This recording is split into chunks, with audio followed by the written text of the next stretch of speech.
O espaço ele pode ser analisado sob diversas óticas e diversas perspectivas. Tudo vai depender do seu ponto de visão e de qual elemento a sua vista vai destacar. Um exemplo claro e simples sobre isso seria a visita a uma praça, onde uma pessoa que gosta de plantas, ela iria reparar nos diversos tipos de vegetação que estaria presente ali no seu caminhar. E uma pessoa que gosta de animais repararia nos cachorros caminhando com seus donos, pois geralmente o que a gente enxerga no mundo acaba tendendo a ser um reflexo do nosso interior. E o nome do canal é justamente sobre isso, se chama Viés Arquitetônico, viés de uma forma de ver, de enxergar sobre a ótica da arquitetura. Entretanto, dentro da própria visão da arquitetura, existem diversas abordagens que podem definir e fazer com que a gente pense e tente a entender como é que funciona o espaço percorrido pelas pessoas no dia a dia. Assim como na psicologia, que existem diversas abordagens no qual o psicólogo estuda durante a faculdade para poder analisar o paciente sobre diferentes tipos de visão, ou seja, a gente tem a abordagem do Freud, a abordagem da terapia cognitivo-comportacional. Então, paralelamente na arquitetura, existem diversas abordagens que tentam entender o comportamento humano e a sua relação com o espaço, das pessoas e o espaço. Então, como pode um arquiteto projetar um espaço para que ele traga consigo uma sensação de segurança? Então, de que forma poderia sinalizar um projeto para tentar entender os possíveis fluxos que vão existir naquela praça ou naquele caminho que foi projetado? E é nesse momento que a variável do ser humano, a variável humana, ela se faz presente.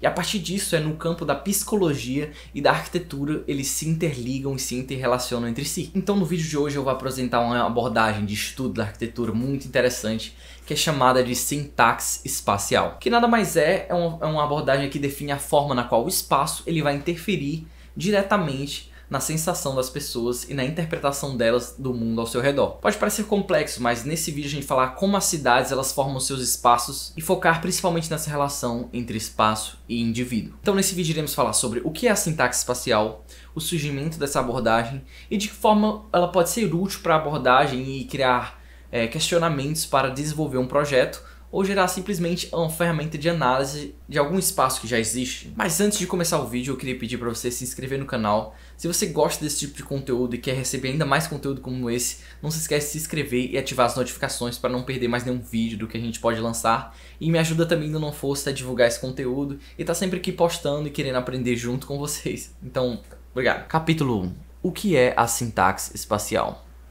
Inicialmente, ao nos depararmos com o espaço urbano, ele parece ter uma lógica indivisível de elementos. Ou seja, o espaço ele possui uma complexidade que de certa forma não pode ser separada em pequenas partes, porque se queremos analisar uma rua, essa rua vai sofrer interferência da rua que está ao lado, do quarteirão, dos blocos, das pequenas lojas, das pequenas coisas, das pessoas que passam. Então tudo isso vai interferir na forma como se entende esse espaço, dessa pequena rua. Ela não pode ser dividida dos seus elementos. Então, de acordo com a sintaxe espacial, para gerar um entendimento complexo e geral de tudo, é preciso que a gente entenda todas essas partes. É preciso que a gente faça uma desconstrução dessas partes e analisá-las, mas não analisá-las somente elas por si só, mas sim a conexão entre esses elementos. Então o que é interessante é que o termo sintaxe, ele é um termo que, de acordo com o Google, diz o seguinte: é a parte da gramática que estuda as palavras enquanto elementos de uma frase, suas relações de concordância, de subordinação e de ordem. Ou seja, a sintaxe espacial ela não se trata de estudar os elementos isolados, mas de, na realidade, entender as relações que eles têm entre si e os diversos aspectos de elementos socioespaciais. Entender também suas hierarquias, como esses elementos são ligados um ao outro e de que forma eles interagem. E uma coisa muito interessante sobre esse tipo de abordagem é que ela pode ser aplicada às mais diversas escalas. Existem cidades inteiras que foram planejadas com base nessa abordagem da sintaxe espacial. Mas mais interessante que isso, esse estudo da sintaxe ele pode ser reduzido de escala, vindo até um tipo de escala de projeto arquitetônico.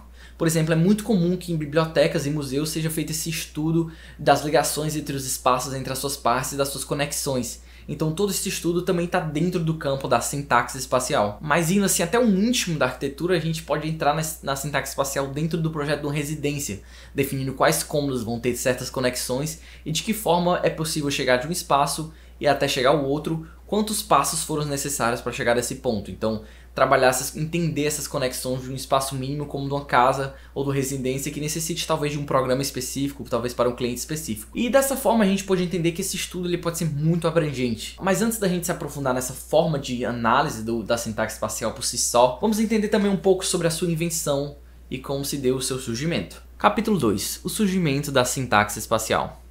Então o surgimento da sintaxe espacial ocorreu durante a década de 70, na Bartlett School, na Universidade de Londres, com pesquisas realizadas por Bill Hiller e Adrian Lehrman.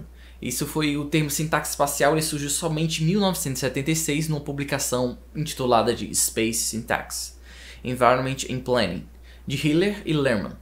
No entanto, é somente a partir da publicação de um livro, The Social Logic of Space, em 1984, que Bill Hiller e Juliane Hanson montam todo um referencial e conceitos e eles categorizam essas análises básicas para poder formar pela primeira vez um guia sobre a sintaxe espacial em um único volume. Então o mais interessante é que Bill Hiller era formado em letras, e foi justamente no estudo sobre a sintaxe gramatical que ele pôde fazer essa relação, essa metáfora, essa analogia com a relação entre espaço e indivíduo, entre estrutura e seus significados. E eu acho sempre muito interessante a gente compreender o surgimento dessas teorias. De certa forma, a teoria do Hiller eu relaciono um pouco com a de Isaac Newton e a maçã. Ele, de certa forma, estava estudando um campo de letras, de gramática, e relacionou isso ao comportamento das pessoas e ao espaço. Então é muito interessante ver como essas coisas se interligam, como essas ideias surgem assim de um momento inesperado. Mas a forma na qual as frases são formadas, de sujeitos e predicados e elementos de ligação, todos esses termos eles foram apropriados e se tornaram analogias para que a gente pudesse aplicar relacionando ao espaço, onde existem elementos que conectam lugares separados e nós estamos sujeitos a interpretar a partir dessa vivência física. Então nesse livro que eu já citei aqui, algo que ele faz muito interessante é separar uma obra de design em uma obra de arquitetura. Ele cita que as obras de design elas têm que ter dois principais âmbitos, no qual o primeiro deles é a função. Ou seja, a peça ela deve exercer a função para a qual ela foi designada, para a função qual ela foi criada. Outro âmbito essencial que ele destaca as peças de design é a estética, na qual a partir delas podemos compreender a época, podemos entender a classificação da peça, os materiais, e ele fala também que nós nos apegamos muito a essa dimensão estética. No entanto, Hiller ele fala que a arquitetura ela possui outras dimensões. Então o que Hiller ressalta muito no seu livro é que a gente dá muita importância para a questão da forma e da estética das nossas obras arquitetônicas, quando raramente a gente para analisar como esse espaço está sendo ocupado, ou melhor, como as pessoas vão se comportar de acordo com o espaço que elas estão percorrendo. O que aquele espaço ele está mudando na forma como as pessoas se locomovem, na forma como as pessoas estão interagindo e de que forma ele proporciona que a vida possa ocorrer da forma melhor possível.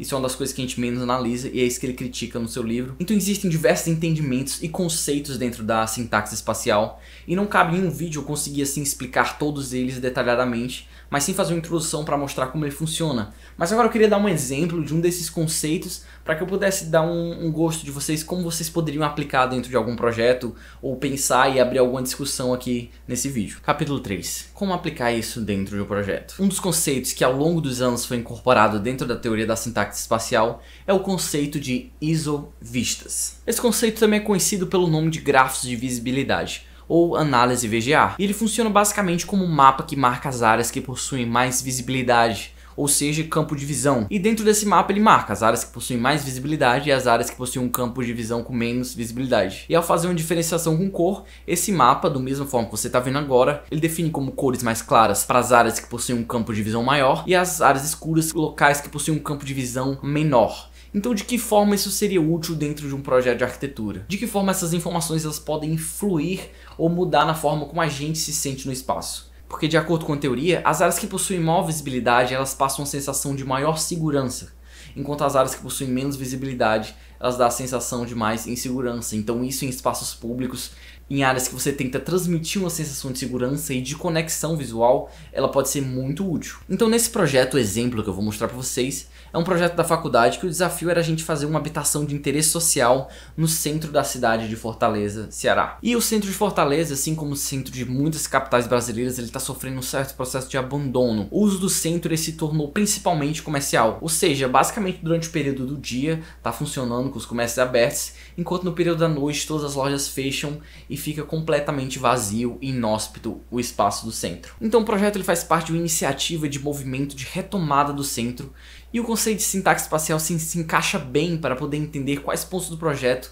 estão com menor visibilidade, ou seja, que trariam uma sensação de segurança, ou de certa forma a gente podia fazer arranjos desse bloco, desse projeto de conjunto habitacional, porque o térreo ele é comercial, então tem essa associação de projeto habitacional com comercial, e o térreo seria um projeto aberto, então de que forma eu poderia alocar esses blocos para que eles gerassem uma maior sensação de conexão visual e de certa forma uma maior conexão de segurança, tanto para a parte interna do prédio, dessa via principal que a gente projetou, como para as ruas adjacentes, como criar uma conexão que gere segurança nas pessoas.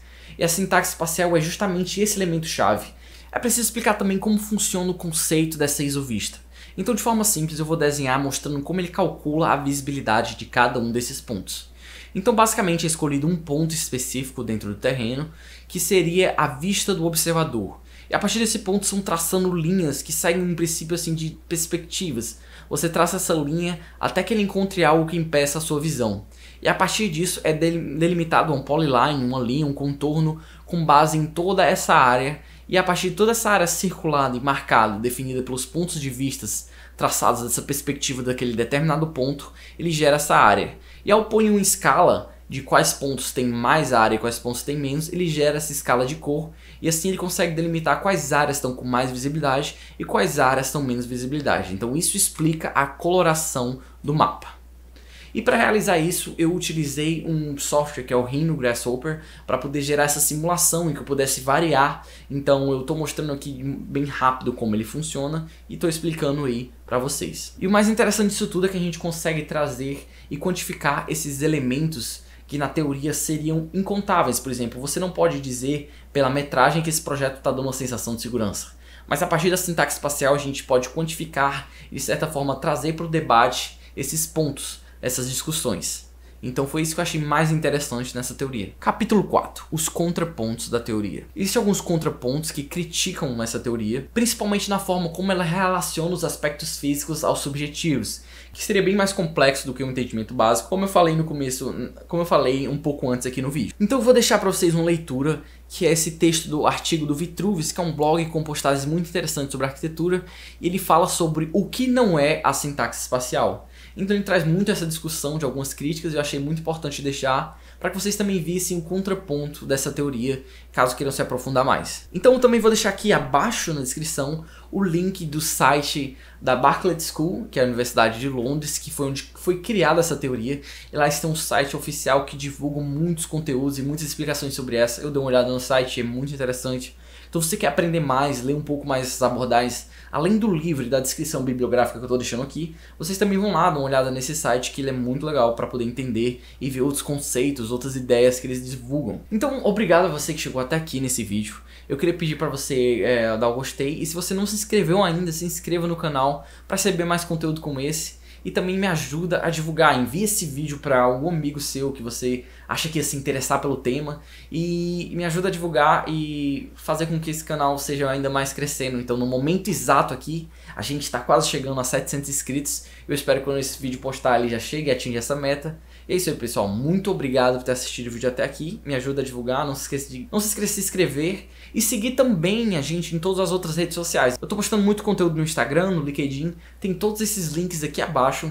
Então é isso aí, se você tem algum comentário, algum entendimento sobre a sintaxe espacial, se você ainda ficou com alguma dúvida ou tem algo que vai agregar, comenta aqui embaixo pra gente ter uma discussão interessante sobre isso. E é isso pessoal, meu nome é Pedro Deodato, esse é o canal Viés Arquitetônico e até o próximo vídeo.